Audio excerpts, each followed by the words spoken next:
Hello, everyone. Thank you for having me here today. My name is Alejandra Chavez Rivas, and I'm a dreamer and a recipient of DACA, a temporary program called Deferred Action for Childhood Arrivals. I was born in Mexico. I have a twin brother and an older brother. When I was young, my mother sold chickens and made food to sell to feed us. It was hard for her to provide for 3 kids with an income that was equivalent to $20. She made the decision to immigrate to the US, and when we were about 5 years old, we crossed the border.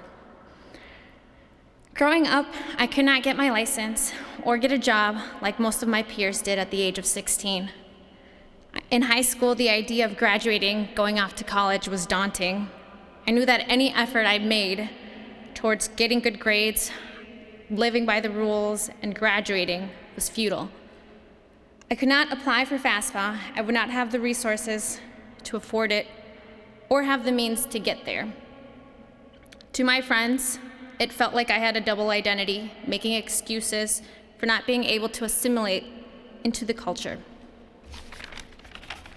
In 2012, the President of the United States passed DACA, allowing me to come out of the shadows, apply to college, and work legally, and live without fear of deportation.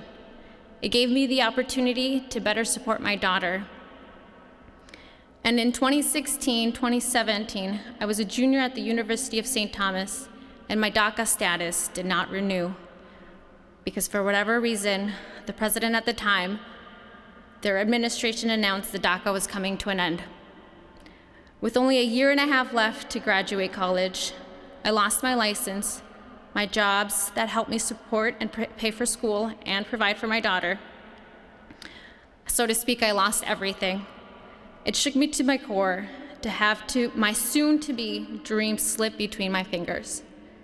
With all the support, but luckily with the support of Catholic studies at the University of St. Thomas and the money that I had saved throughout the years, I embarked into the unknown and held steadfast to my faith and trust in God's providence. I live in Monticello and would commute to St. Paul every day. So every morning before leaving to school, I would pray to Mary to cover me under her mantle, to protect me as I made the 45-minute commute to and from school in the winter cold days, along with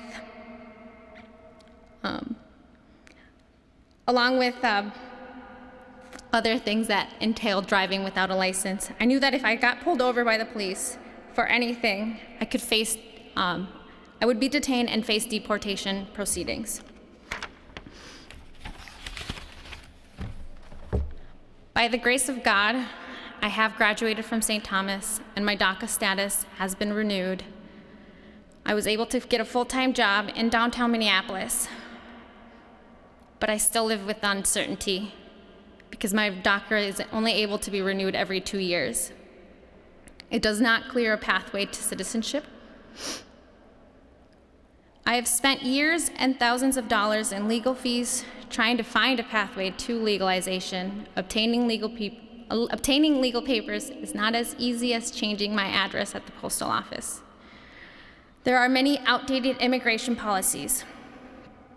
One being, if I were to leave, I face a 10-year ban. And the other, it would be employer sponsorship, which usually is very expensive.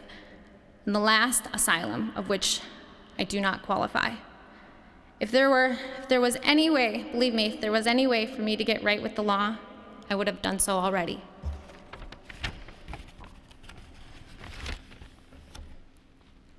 My daughter is now 12 and a student at St. Agnes. I'm all she has. Her only support and financial stability comes from me. And so I stand here today to advocate on this issue and the need to legalize license for all and to push for an immigration reform. Like I said, my status is not permanent, and I still live in fear because I have seen close family members deported. My family is separated, and I do not want that to happen to my daughter. I encourage you to partner with me and the bishops to advocate on these important issues, to listen to the hardships of many who are standing here or myself standing here trying to educate on all that I've gone through and continue to face. Thank you so much.